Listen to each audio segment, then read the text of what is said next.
आप सभी का आपके अपने YouTube channel super concept classes में स्वागत है। और आज के इस वीडियो में हम लोग क्लास 12 हिंदी इलेक्टिव के मॉडल सेट 1 के कंप्लीट सॉल्यूशन को देखने वाले हैं।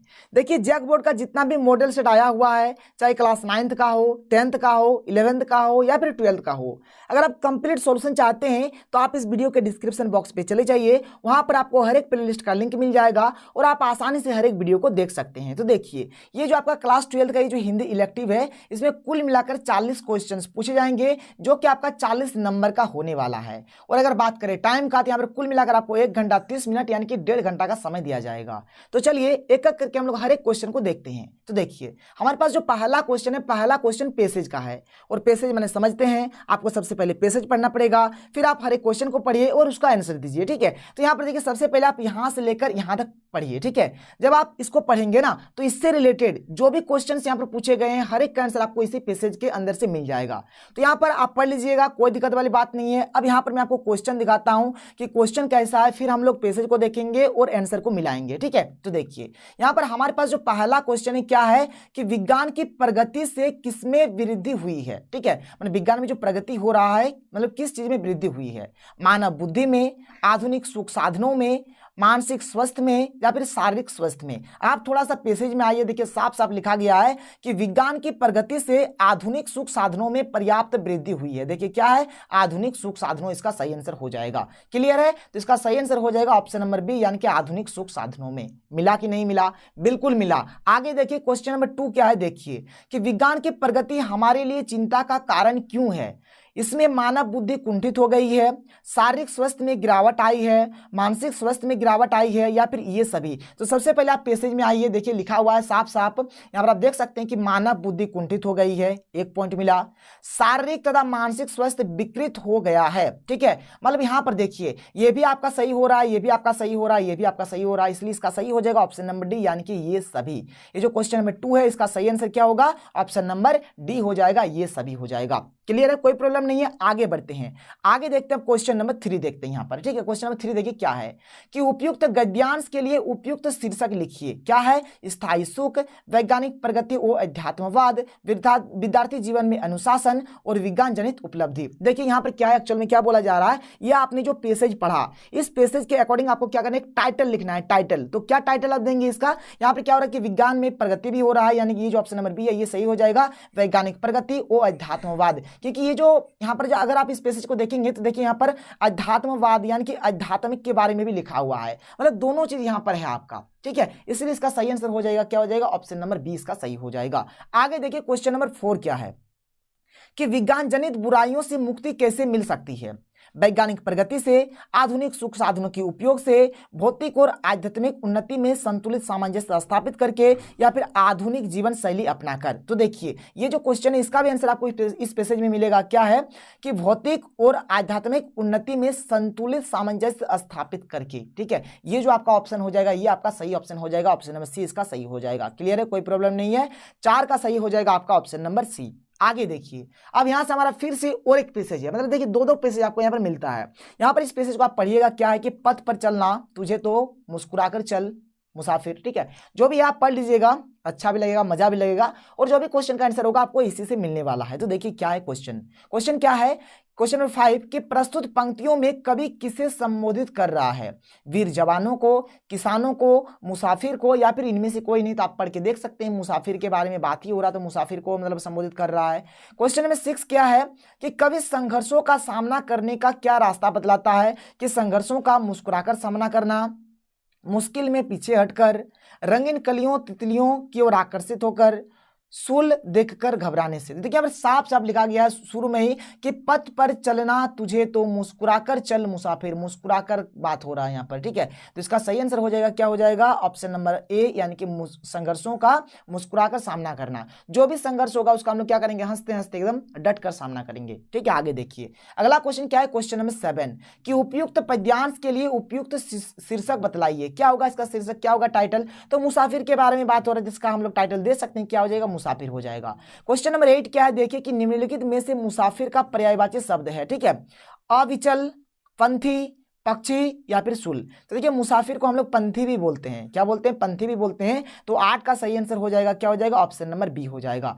आगे देखिए अगला क्वेश्चन क्या है क्वेश्चन नंबर 9, देखिए यहाँ पर शायद 5 या 10 क्वेश्चन आपका इससे पूछा जाता है, जैसे कि संचार हो गया, ये सब जो चीज है यहाँ से आपका पूछा जाएगा, जो कि बहुत ही अच्छा और बहुत ही सिंपल चीज है। आप बहुत ही अच्छे तरीके से यहाँ से नंबर उठा सकते हैं। ठीक है, देखिए क्या है पहला क्वेश्चन, क्वेश्चन नंबर 9 क्या है कि संचार शब्द की उत्पत्ति चर धातु से हुई है, जिसका अर्थ है, देखिए संचार का अर्थ क्या होता है, जो ये जो संचार है इसका जो मतलब उत्पत्ति हुआ है चर धातु से हुआ है, तो इसका अर्थ क्या है, चलना, एक स्थान से दूसरे स्थान तक पहुंचना, ए और बी दोनों, या फिर इनमें से कोई नहीं। तो इसका मतलब होता है चलना भी होता है और एक स्थान से दूसरे स्थान तक पहुंचना ये भी होता है। तो इसका सही आंसर हो जाएगा ऑप्शन नंबर सी, यानी कि ए और बी दोनों। क्लियर है। आगे देखिए क्वेश्चन नंबर 10 क्या है कि निम्न में से कौन एक प्रसिद्ध संचार शास्त्री है। यहां पर आपको बताना है कि कौन एक आपका यहां पर संचार शास्त्री है। तो 10 का सही आंसर हो जाएगा ऑप्शन नंबर ए, यानी कि क्या है, विल्बर स्ट्रैम। विल्बर स्ट्रैम क्या है, एक संचार शास्त्री है। 10 का सही आंसर हो जाएगा option number A.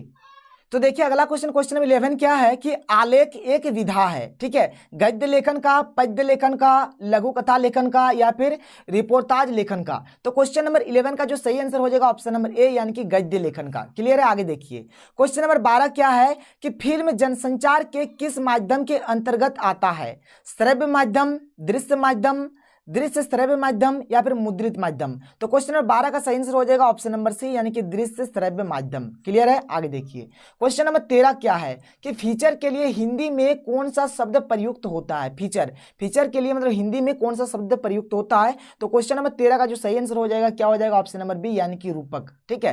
Question number 14 देखिए क्या है कि संपादकीय किसके द्वारा लिखा जाता है, पत्रकार के द्वारा, कवि के द्वारा, संपादक के द्वारा, या फिर संवाददाता के द्वारा। तो इसका सही आंसर हो जाएगा ऑप्शन नंबर सी। देखिए यहाँ पर क्या है, संपादकीय है ना, तो संपादक के द्वारा ही तो लिखा जाएगा, नाम मिलता जुलता है, तो उसी के अकॉर्डिंग आप आंसर बताइए। आगे देखिए क्वेश्चन नंबर 15 क्या है कि जनसंचार माध्यमों का प्रमुख कार्य क्या होता है, लोगों का मार्गदर्शन करना, मनोरंजन करना, सूचना देना और शिक्षित करना, या फिर ये सभी। इसका सही आंसर हो जाएगा ऑप्शन नंबर डी, यानी कि ये सभी। ये जो जनसंचार का है, इस जनसंचार माध्यम का जो मेन वर्क होता है क्या होता है, सब कुछ होता है। लोगों को मार्गदर्शन करना भी होता है, मनोरंजन करना भी होता है, सूचना देना, शिक्षा करना, शिक्षित करना, शिक्षा देना, ये सब हर एक चीज होता है। ठीक है। क्वेश्चन नंबर 16 देखिए क्या है, मतलब 15 का सही आंसर आपका हो गया ऑप्शन नंबर डी। क्लियर है। आगे देखिए क्वेश्चन नंबर 16 क्या है कि भारत में प्रकाशित होने वाला पहला अखबार कौन सा था। भारत में जो सबसे पहले प्रकाशित हुआ था वह कौन सा अखबार था, तो वह था हमारा बंगाल गजट। इसका सही आंसर हो जाएगा ऑप्शन नंबर ए, 16 का क्या हो जाएगा, ए हो जाएगा, बंगाल गजट। आगे देखिए क्वेश्चन नंबर 17 क्या है कि प्रत्यक्ष संवाद के बजाय किसी तकनीकी या यांत्रिक माध्यम के द्वारा समाज के एक विशाल वर्ग से संवाद कायम करना क्या कहलाता है। संचार कहलाता है, जनसंचार कहलाता है, समाचार कहलाता है, या फिर फीचर कहलाता है। तो 17 का जो सही आंसर हो जाएगा ऑप्शन नंबर बी, यानी कि जनसंचार हो जाएगा। क्वेश्चन 18 क्या है कि विश्व की पहली फिल्म कौन थी, विश्व की पहली फिल्म कौन थी। तो इसका जो सही आंसर हो जाएगा क्वेश्चन नंबर 18 का क्या हो जाएगा, सी हो जाएगा, यानी कि द अराइवल ऑफ ट्रेन। क्या हो जाएगा, द अराइवल ऑफ ट्रेन। 18 का जो हो जाएगा सही क्या हो जाएगा ऑप्शन नंबर सी, इसका सही हो जाएगा। क्लियर है। आगे देखिए क्वेश्चन नंबर 19 क्या है। यहाँ पर ये जो यहाँ पर देखिए, यहाँ पर आपको फिर से और एक पैसेज टाइप का दिया गया है। सबसे पहले आप उसको पढ़ना है कि नत नयनों से आलोक उतर, कांपा अंधरों पर थर थर थर। ठीक है, जो भी इसको आप पढ़ लीजिएगा। और यहाँ पर देखिए ये सब जो क्वेश्चंस यहाँ पर, ये जो किताब का जो पैसेज मिलेगा ना, यहाँ पर अधिकतर क्या पूछा जाता है आपको, मतलब कवि का नाम, कविता का नाम, ये चीज भी पूछा जाएगा। तो आप कवि और कविता का नाम अच्छे तरीके से पढ़िएगा घर में। ठीक है। देखिए यहाँ पर क्या है क्वेश्चन 19 क्या है कि प्रस्तुत पंक्तियों के रचयिता कौन है। देखिए पूछ दिया ना, मैंने आपको बताया ना। तो 19 का जो सही आंसर हो जाएगा क्या हो जाएगा ऑप्शन नंबर डी, यानी कि सूर्यकांत त्रिपाठी निराला। और ये जो आप मतलब पढ़े यहाँ पर जो भी पैसेज टाइप का दिया गया था, ये जो कविता आपका है सरोज स्मृति। ठीक है, क्या है, सरोज स्मृति कविता से लिया गया है। और इसके जो रचयिता है, जो लेखक है कौन है, सूर्यकांत त्रिपाठी निराला जी है। इसका सही आंसर हो जाएगा option number D. Question number 20 क्या है कि उपरोक्त पद्यांश किस भाषा में है। तो ये जो है ये हमारा खड़ी बोली भाषा में है। तो ऑप्शन नंबर सी इसका सही हो जाएगा। 20 का क्या हो जाएगा, 20 का क्या हो जाएगा, सी सही हो जाएगा। क्वेश्चन नंबर 21 क्या है कि कांपा अंधरों पर थर थर थर पंक्ति में कौन सा अलंकार है। देखिए यहाँ पर थर थर थर मतलब 3 बार रिपीट हो रहा है। और जब कोई भी चीज बार बार रिपीट होगा ना, तो वो हमारा हो जाता है, क्या हो जाता है, पुनरुक्ति प्रकाश अलंकार। तो इसका सही हो जाएगा ऑप्शन नंबर सी, इसका सही हो जाएगा। क्लियर है। 21 का क्या हो जाएगा, सी इसका सही हो जाएगा। आगे देखिए क्वेश्चन नंबर 22 क्या है कि प्रस्तुत पंक्तियां किस कविता से ली गई है। मैंने आपको अभी बताया सरोज स्मृति से लिया गया है। तो इसका सही आंसर हो जाएगा ऑप्शन नंबर डी। अब देखिए आगे क्या है आपका क्वेश्चन नंबर 23 की, ये भी आपका किताब का है। अब यहाँ पर आपको जो भी मिलेगा हर एक चीज किताब का मिलेगा। कि देवसेना का गीत शीर्षक कविता जयशंकर प्रसाद के किस नाटक से लिया गया है? तो ये कहां से लिया गया है? तो ऑप्शन नंबर बी यानी कि स्कंद गुप्त से लिया गया है। कहां से लिया गया है? स्कंद गुप्त से लिया गया है। आगे देखिए क्वेश्चन नंबर 24 क्या है कि कार्नेलिया कौन थी? कार्नेलिया कौन थी बताइए आप लोग, या आप लोग पॉलिटिकल साइंस में भी पढ़े होंगे। तो कौन थी? सेल्यूकस की बेटी, सेल्यूकस की बेटी थी। ठीक है, सेल्यूकस की बेटी, यानी ऑप्शन नंबर ए इसका सही हो जाएगा। 24 का क्या हो जाएगा? Option number A. आगे देखिए कि मदन महीना किसे कहा गया है? तो वसंत को हम लोग क्या बोलते हैं? मदन महीना बोलते हैं। मदन महीना किसको बोलते हैं? वसंत को। ठीक है, आगे देखिए अगला क्वेश्चन क्या है, क्वेश्चन नंबर 26 कि एक कम कविता में कवि किस चीज के लिए लोगों को दूसरे के सामने हाथ फैलाते हुए देखता है? कुछ पैसों के लिए, रोटी के लिए, चाय के लिए, या फिर ये सभी? इसका सही आंसर हो जाएगा ये सभी। मैंने कभी देखते हैं कि कुछ लोग पैसों के लिए हाथ फैला रहे हैं, कुछ लोग रोटी के लिए हाथ फैला रहे हैं, कुछ लोग चाय के लिए हाथ फैला रहे हैं। तो इस प्रकार से कुछ है यहाँ पर, आप पढ़िएगा ना, एक कम कविता का नाम है आपका एक कम, तो वहां पर हर एक चीज लिखा गया है आपका। क्वेश्चन नंबर 27 क्या है कि सत्य कविता के अनुसार, कविता का ही नाम है सत्य। ठीक है, सत्य कविता। सत्य कविता के अनुसार सत्य के बारे में कौन सा कथन सही नहीं है? कौन सा कथन सही नहीं है? कि सत्य कभी दिखता है और कभी ओझल हो जाता है।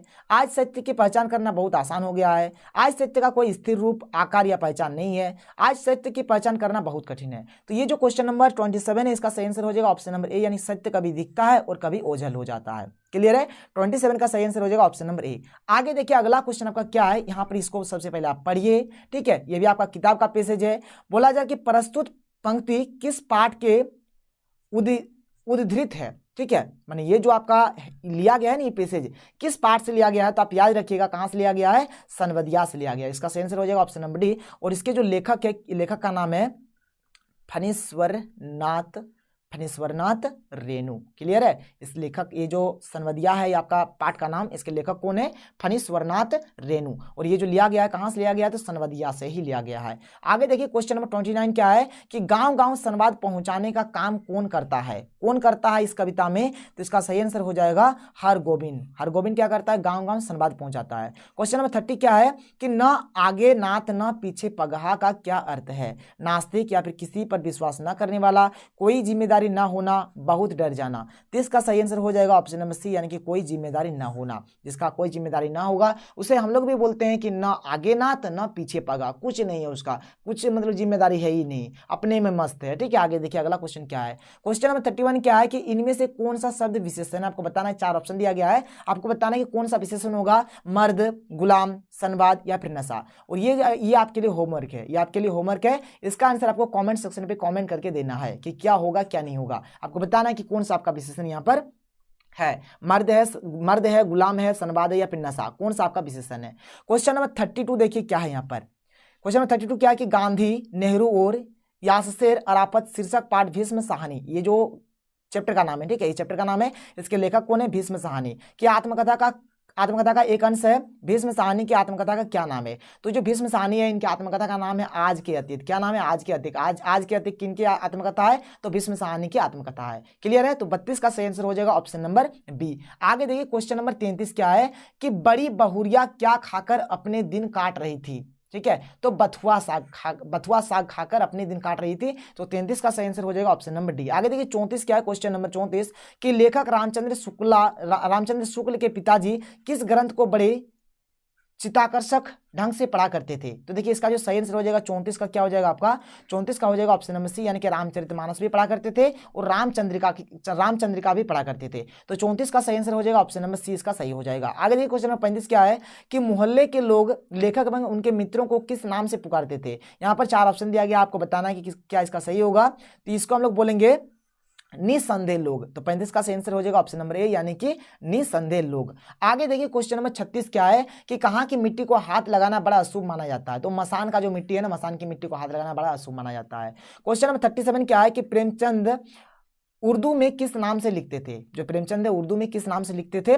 तो क्वेश्चन नंबर 37 का जो सही आंसर हो जाएगा क्या हो जाएगा? 37 का ए हो जाएगा, धनपत राय लिखा करते थे। क्वेश्चन नंबर 38 क्या है कि सूरदास की झोपड़ी शीर्षक पाठ किस उपन्यास का अंश है? ये जो सूरदास की झोपड़ी आप पढ़े होंगे, तो ये जो आपने पढ़ा है ये किस उपन्यास का अंश है? ठीक है, तो 38 का सही आंसर हो जाएगा ऑप्शन नंबर बी, यानी कि रंगभूमि। ये रंगभूमि से लिया गया है, रंगभूमि उपन्यास जो है वहीं से सूरदास की झोपड़ी को लिया गया है। आगे देखिए क्वेश्चन नंबर 39 क्या है कि चूल्हा ठंडा किया होता तो दुश्मनों का कलेजा कैसे ठंडा होता? यह कथन किसका है? 4 ऑप्शन आपको बताना है। तो 39 का सही आंसर हो जाएगा ऑप्शन नंबर ए, यानी कि नायक राम का। किसका? नायक राम का। क्वेश्चन नंबर 40 जो कि हमारा लास्ट है, क्या है कि सुभागी भैरों से डरकर रात भर कहां छिपकर बैठी थी? जो सुभागी है वो भैरों से डरकर रात भर कहां छिपकर बैठी थी? तो 40 का जो सही आंसर हो जाएगा ऑप्शन नंबर ए, यानी कि सूरदास की झोपड़ी में। कहां? तो सूरदास की झोपड़ी में। तो यहाँ पर मैंने आपको टोटल 40 क्वेश्चंस का आंसर बताया। शायद आपको वीडियो पसंद आया होगा। तो आपको और किस सब्जेक्ट का वीडियो चाहिए आप नीचे कमेंट सेक्शन में कमेंट करके बता सकते हैं। तो मिलते हैं अगले वीडियो में। Thank you. जय हिंद।